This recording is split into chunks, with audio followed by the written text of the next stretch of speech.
What is going on, guys? My name is Jesse, codename Apocalo from Team Rogue, here bringing you a deck profile for my red-yellow Yoshichika Tamaki deck. I'm going to go over pretty much what the deck runs and the strategies behind why I run the certain cards I do. So without further ado, let's get started. So let's start first with the gate deck.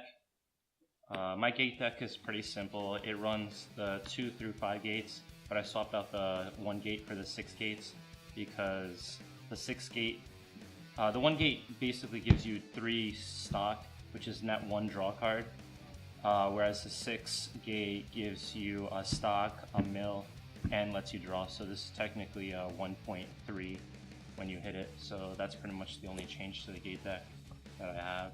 So that is why I run that. Next up is the main deck. For my 8 paradoxes, I run a playset of the vanilla red paradox and a playset of the yellow paradox that gives Dyspia members plus 2,000 on place. This one's pretty self-explanatory. Because this is a multi-civ deck, all the members currently in set 1 that are yet red and yellow are Dyspia, so this goes off regardless, and all your members that are Dyspia get the aura. And same with the vanilla ones, it just gives everyone aura regardless. There isn't really currently a red paradox that I can squeeze in the deck that won't screw me over here and there, so that's why I run the vanilla red one. That is it for that. So next up, we're gonna go into the foreigners. The foreigners I run playset of rare Rasetsu, playset of not rare Rasetsu, and 2 Hibana. The reasoning behind me running the Rasetsus and the Hibanas is my main kill card is a level 4 Yoshichika, and his Covenant ability is when he transes with either this or this, well, Hibana or Rasetsu, he gives his power till the end of the turn, and he ends up being a gigantic number. So that's pretty much the sole reasoning as to why I run these, just to make sure that he goes off more consistently than not. Next up is the logicalists. The logicalists that I run are 4 of the rare Yoshichika, 4 of the not, and 2 Aois. So once again, this is the card I was talking about, that when it trances with either Rasetsu or Hibana, turns into and then goes into a Yoshichika, it gives I believe up to 3,000 power to the card till the end of the turn. You'll see that it makes giant numbers that your opponent has to overextend in order to block, which is why it's the kill card. This one also, it's just for meeting the criterion for that card. You have to have as many Yoshichikas, well, at least 2 or more Yoshichikas on the board, so just slapping this down meets that requirement. As for the Aoi, the reason I run the Aoi is because I believe currently that blue has the best Vanguard skill. Yellow lets you push back if something's not behind it, which is something that your opponent can play around. Green and red pretty much just both make you net lose a card. Blue, on the other hand, just opens up any one of the front gates because it just returns a card in the front row to your opponent's hand. So that's why I really like the blue Vanguard skill currently in the game. So these are just tech options. There would be no reason for me to run anything else, really. Next up, the trans unions. So for my 2-trop trans unions, I run for the Yoshichika that when he attacks, he mills to get plus 2,000 power. It's really strong. 2 of this Yoshichika, because if your opponent pretty much stocks themselves out, he gets a free 2,000 power to make himself bigger on and off the turn.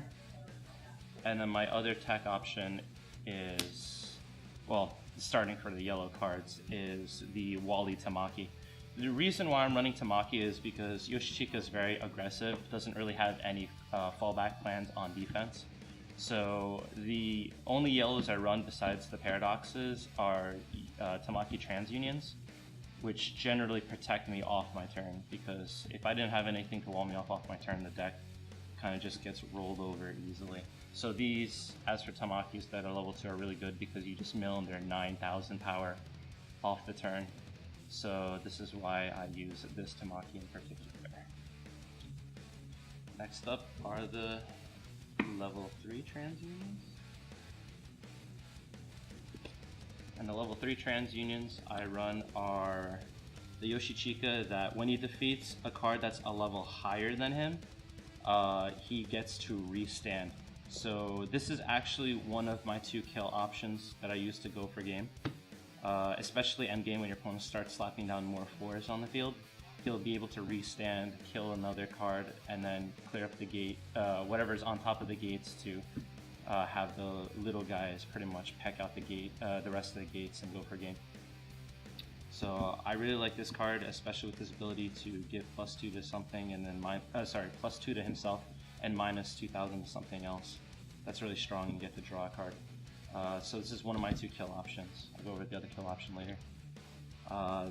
I also use this Habana. Since I'm using the sword to sword paradox, this is pretty good, decent defense option off the turn in case I don't have anything better. But generally, it's also to meet the criterion for another card. If I have 2 or more Yoshichika on the board, I get to restand.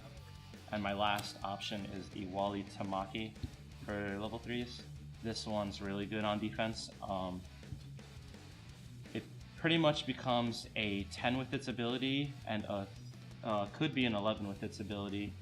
And then if you logic drived it, it'll get another additional 3,000. So your opponent's looking at pretty much a 13, sometimes 14 on defense. Really, there really isn't a chance to be 14 because I don't run any tactics. I guess I should have explained that first. I don't run any tactics because I currently don't think any tactics are really good besides maybe the yellow one that gives 1,000 on defense because that's guaranteed, and the blue tactic that gives 3 aura. Because that can work on anyone, and then you get the additional skill if you're with a blue member, but you could just use it just for the 3 aura. That's really strong.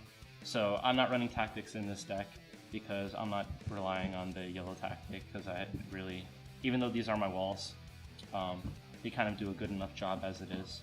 So yeah, this is Tamaki because she's really strong on defense. Let me also go over, when I trance in this deck, the only trance targets I really have besides this and this are my only 2 sets of level 4s that I use. I don't really trance into 2-drop TransUnions, but yeah, so these are really good options to trance into because this could protect your last gate. I always go into this to protect the last gate if I can. Otherwise, this is kind of the backup. It's a really crappy one, but if I have the paradox, it helps at least a little bit. It's better to have 13k on your last gate to protect you for game. Alright, next is the level 4s. The level 4 trial deck Tamaki that lets you add 2 TransUnions from grave to hand. This is pretty much a giant recovery card. It nets you a lot of hand advantage because you're basically, for the price of 1 luck drive, you're getting 2 luck drives because you're adding 2 cards from grave to hand. I call this the pot of greed of the game if you play Yu-Gi-Oh! This card is really strong, especially since you can squeeze this into this multi-set deck. My other level 4 option is this bad boy. So this is the one I was talking about this entire time. His ability is if you have 2 or more other Yoshichika on the field, once per turn, after he wins a battle, he can restand.